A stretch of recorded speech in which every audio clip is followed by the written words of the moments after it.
I have a feeling you would. As long as they assured you, I think you would. Yeah? But we'll talk about a little bit more. This country is a country of many wonders. This country is a country that is also in transition, especially in football. We have a caretaker committee that is taking care of our football. A small bird has whispered in our ears that a former Kenya national coach, Adela Mrush, a good friend of mine, the Belgian, is in the country, and that the caretaker committee might be considering appointing him as a coach. They have a choice between Adela Mrush and the former Gor Mahia coach, Vaz Pinto. They're looking for a coach who knows the clubs and who knows the national team. Here, well, I don't see why they would not choose on Adela Mrush, who's in the country. What is your thought, Ken? Yeah, Bernard, you put it on a very sad face. We have a strange country. We're just coming from having a coach whom we had for 60 days. Yeah, 2 months. Okay? That was the contract. Just 2 months. That was the contract. Yeah. Granted, it's not the caretaker committee that appointed him. It's my hope and belief that we are going to get somebody who is going to take us forward, because we really need to move forward as a country. Yeah. Harambee Stars, we need it to be a success story. We need to hear something. No, you're getting emotional. These school kids get emotional. Don't get emotional. We need to appoint a coach. Yes. The question is, are these gentlemen qualified for it? Adela Mrush was coaching Botswana. But the other question we need to ask, is it in the mandate of the caretaker committee to appoint a coach? Because they have 6 months, 1.5 of which is already gone. Well, they currently run the game. They are doing the fixtures. They are meeting clubs. They are making sure referees are paid. So it would be within their mandate. Is he qualified? Yes, he is. Does that matter? No, it doesn't. Why doesn't it matter? Paul Put was qualified. He left. Andre Michel was qualified. He left. Adela Mrush was qualified. He left. So what difference? For various reasons. Yes. In Kenya, it's probably the same reason. Just a small synopsis. We've had 15 coaches since the year 2010. 15 coaches. Ferdinand, how many coaches have you had? But you're not a football. You're not a football team. Anyway, you're just one person. And Bernard, the longest serving coach in Kenya has served for 3 years. Marshall Mulwa. Yes. Back in 1980 with good results. You must say. With longest serving coach. After that we have Harry with 2 years, Ghost with 2 years. All the others, 1 year, 6 months, caretaker, 1 year. So quite possibly by this time next year we'll have another coach. Listen, I need to introduce you to a good friend of mine as well, a footballer, and a very, very winning footballer. Has played for Harambee Stars. The female team. And Terry Ouko is joining us all the way from Sierra, where she was on holiday as well. Terry, very nice to know that you're around and feeling good and happy. We're talking about football, and we're talking about Harambee Stars looking for a coach. For you and the successes that you have notched in women's soccer, would you attribute it to the appointment of a good coach?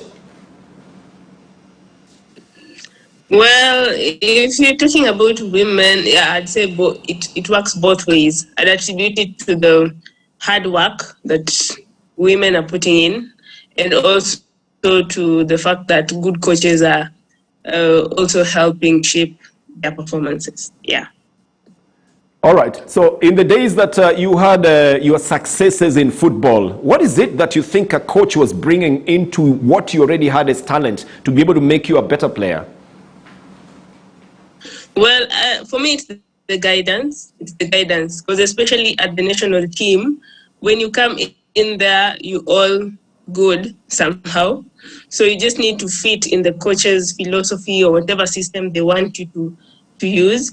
And it's mostly the guidance and also the experience, because the coach also has to know who exactly, because that is where you have an arsenal of and a galaxy of stars. So for you to be able to come up with a good team that will actually perform and be able to tame the players you have in that team, because sometimes you find that you have players who are even bigger than the coaches anywhere in the world, not just locally. But now, that sounds like a very common problem with superstars, where the players are bigger than the coaches. Was this ever a problem at your Harambee Starlets team, or was everybody just operating as a team? Well, yes and no, but mostly no, because for the women it's different. We sort of get intimidated easily. And then you find that you'll be there thinking if I try and show that I have some horns, then my horns will be cut, or you know what I mean. So for fear of being victimized or even leaving the team and stuff like that, we wouldn't dare.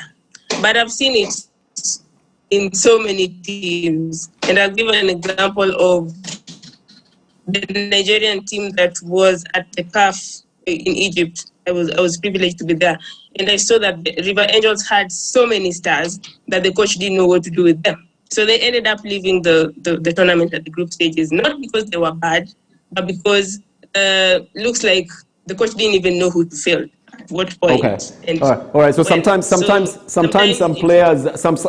players have those tendencies. Let me turn to Ferdinand here. I mean, it's an individual sport as well, but we also know some athletes who also, like Terry saying, grow horns. I don't know why in Africa we have to use horns. Now, let's just say some athletes who don't listen to the managers and decide to do their own things. How important is it for you to listen to your coach for your success? You know, like for me, it's him who's brought me to where I am today. So as who's your coach, by the way? My coach is called Dan Kanayemba. Yes. We've been with him since he's the one who picked me up and taught me how to run. Is there a time when he tells you something to do and you say, no, I'm not doing that? Because even if I'm a record holder right now, I still listen to him. I still learn. There's no room there's no limit to learning. There's no limit to learning. But given your experiences, Fedi, is there times when he'll tell you something and you'll be like, no, coach, I think this can work? Do you guys at times dialogue over what to do? Yeah. Right now we do. But first I do it. And then after I've done it, then I'll come and say, I think we should have done it differently. So at least I've done it, and you're saying that it hasn't worked like it no, Ferdinand, now when the car came and some money came and the air tickets are coming, is there a point you told him, he tells you, you have to eat this food, and then tell him, coach, I'm going to eat at the 5-star hotel? No. Not one moment? No. I still train with my guys at the same gym that I used to train in 2017. Okay. I've been offered a free gym at Parkland Sports Club, but I prefer to train with my You're talking about discipline, and that's a very good thing. Ferdinand Omanyala, the Africa 100 meters champion, is here. We'll be talking more to him in just one while. Let's take a little break, and while we go for the break, I'll still remind you of the trivia question. The first 6 answers... These gentlemen are laughing. I don't know what they're laughing at. Maybe because I gave away the clues. The first 6 answers will win a Sports Pesa hamper. We're just asking you, how many venues are hosting the Africa Cup of Nations in Cameroon? The correct prediction will get the answers. We'll be back in a little while with your answers as well and who's winning, and a little talk with Ferdinand Omanyala.